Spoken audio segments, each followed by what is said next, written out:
folks, in the aftermath of one of the most historic elections in Canadian history. In case you haven't heard by now, Mark Carney has led the Liberals to a fourth mandate in government. And at the point of recording, this appears to be a minority one. However, the Canadian political landscape has changed drastically. At the end of the day, two of the major parties in the House of Commons have had their leaders lose their seats, and for the time being, it looks like the Liberals are working with a comfortable mandate. I wanted to take this opportunity to perhaps go over what lessons I think we can learn from this experience, especially for Ontario and the 905 going forward. Let's start with the NDP. Jagmeet Singh has lost his seat and has resigned as leader of the New Democrats when they failed to win official party status in the House of Commons. In Ontario, if you are an Ontario Liberal supporter, you can appreciate what this means for the party. Lack of resources, fewer appointments to committees, and fewer opportunities to speak during question period, especially for those oh-so-needed sound bites to use on social media. The party was completely shut out of Ontario, even here in the 905. Save Hamilton seats like Hamilton Centre turned Liberal red and Hamilton East Stony Creek turned Tory blue. Toronto proper shut out the NDP entirely. The NDP lost their base as Jagmeet Singh failed to convince those of us in the 905 and Ontario at large that he was different from Justin Trudeau.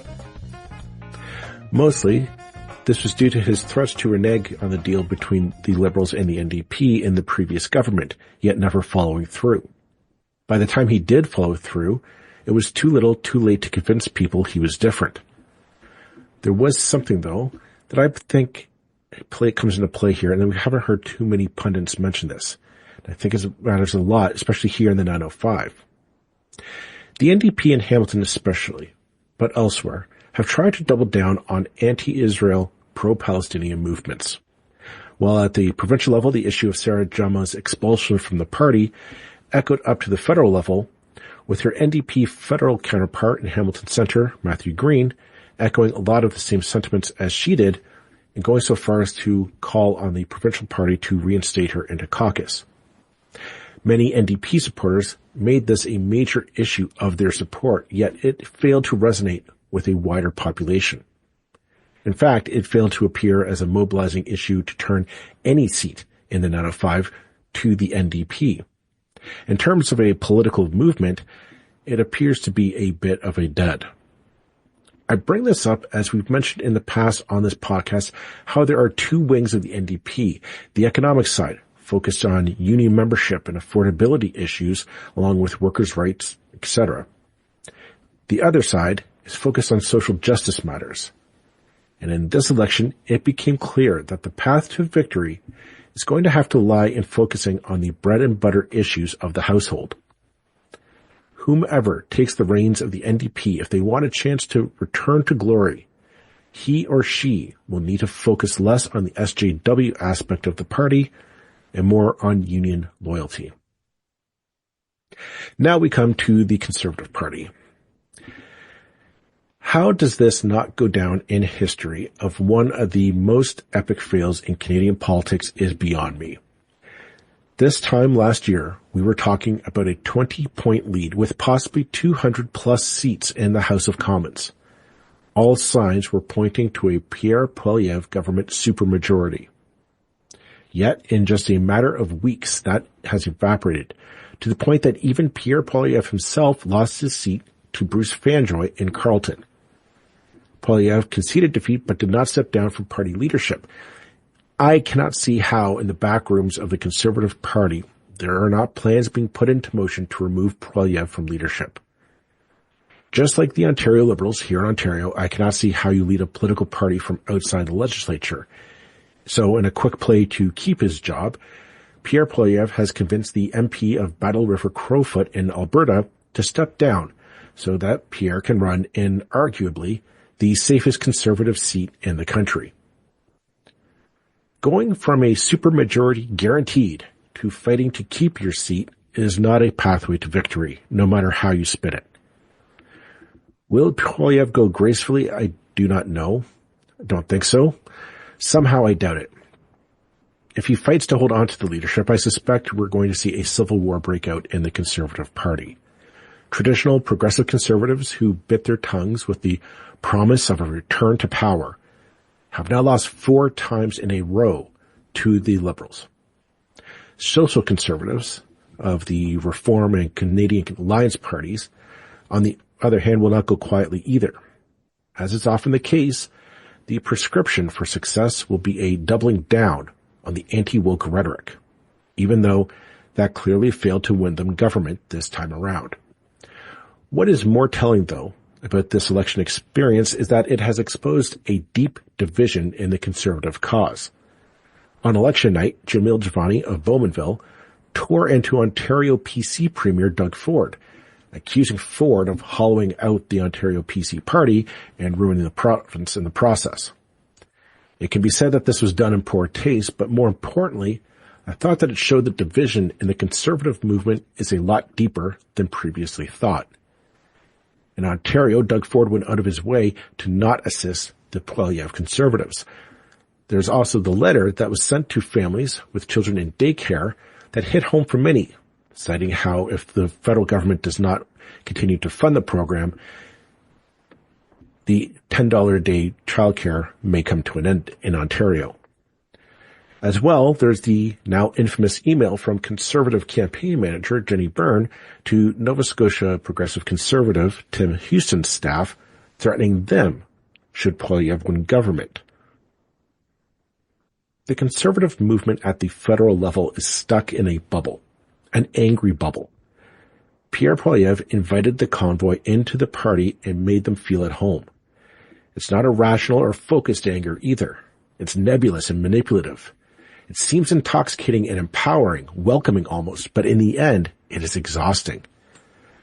Donald Trump changed the election from a vote on Justin Trudeau to a referendum on the future of Canada. At the end of the day, hope is what people were looking for, and the plan to make that happen. All Pierre Poilievre was able to muster were angry F. Carney flags. So this brings us, at last, to the Liberals.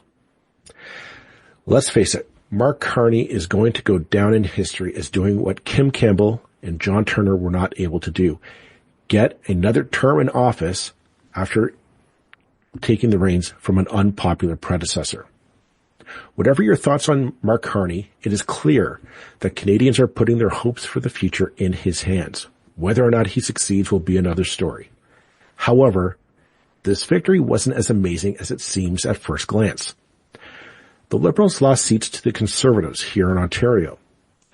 As we've covered before on the podcast, auto theft and home invasion crimes are on the front of everyone's mind in Halton and Peel region.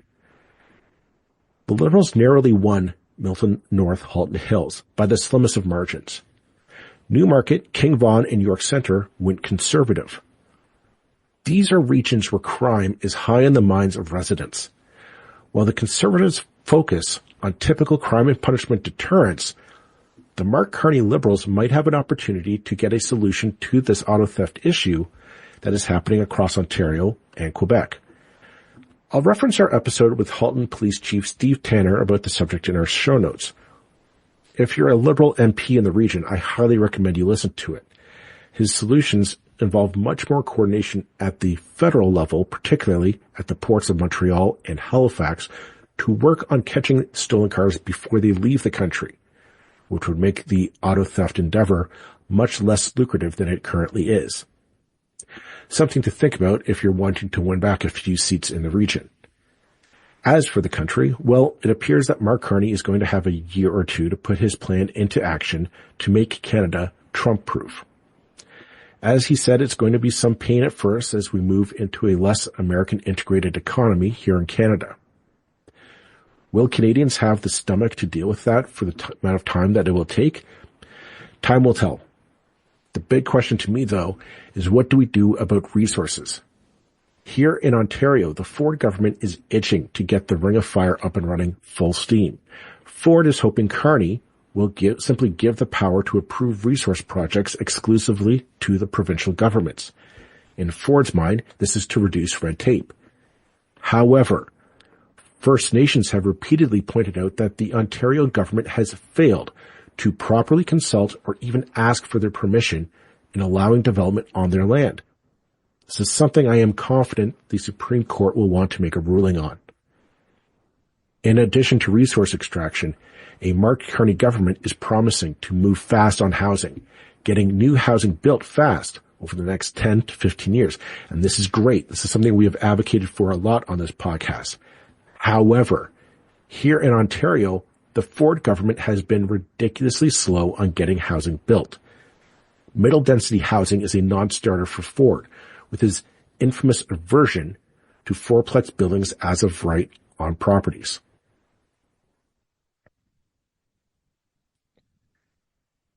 If we're to properly tackle the housing crisis in Canada, middle density housing is going to be a major factor to accomplishing that goal. As you can see, while there are a lot of smiles over breakfast at the start of the campaign between Carney and Ford, now that the election is over, there are a few storm clouds I'm seeing on the horizon. A long-awaited contest between federal and provincial governments is going to happen. It could be just a matter of patience and compromise, or we could face a real constitutional battle over jurisdictions. We're just going to have to wait and see. Thank you, everyone, for listening to this more unique episode of the 905er. It was something different for me, and I hope you enjoyed it. Thank you once again for supporting and subscribing. Please like, share, and tell your friends to do so if you haven't already done so. Thanks once again, and we'll talk to you again soon. Bye-bye.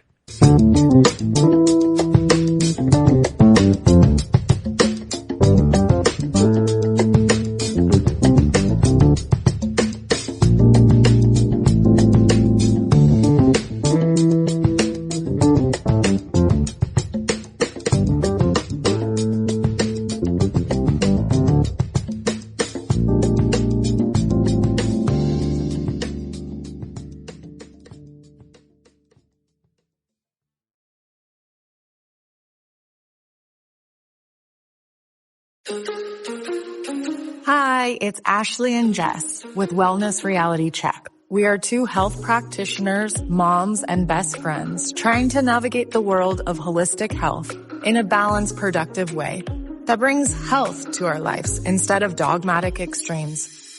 We'll be breaking down health trends, interviewing your favorite health influencers, and always keeping it real. We hope this podcast brings listeners back down to earth, providing a dose of reality in the often idealized world of health and wellness. Wellness Reality Check. Follow the show now on Apple Podcasts, Spotify, or at wellnessrealitycheck.com. I'm Jeff Woods, and I'm shining a light on music and the rock stars who make it. He just was one of those people, he stood out. He was a magic guy. He really was a magic guy. We all have faults. He had the same amount of faults as we all have. This was before Led Zeppelin. Robert was full on. I mean, he was Led Zeppelin without the band behind him. He had the hair, the jeans, the whole thing, you know, and he was amazing. The Records and Rockstars podcast, heard around the world and yours to hear wherever you get podcasts. All the episodes from JeffWoodsRadio.com.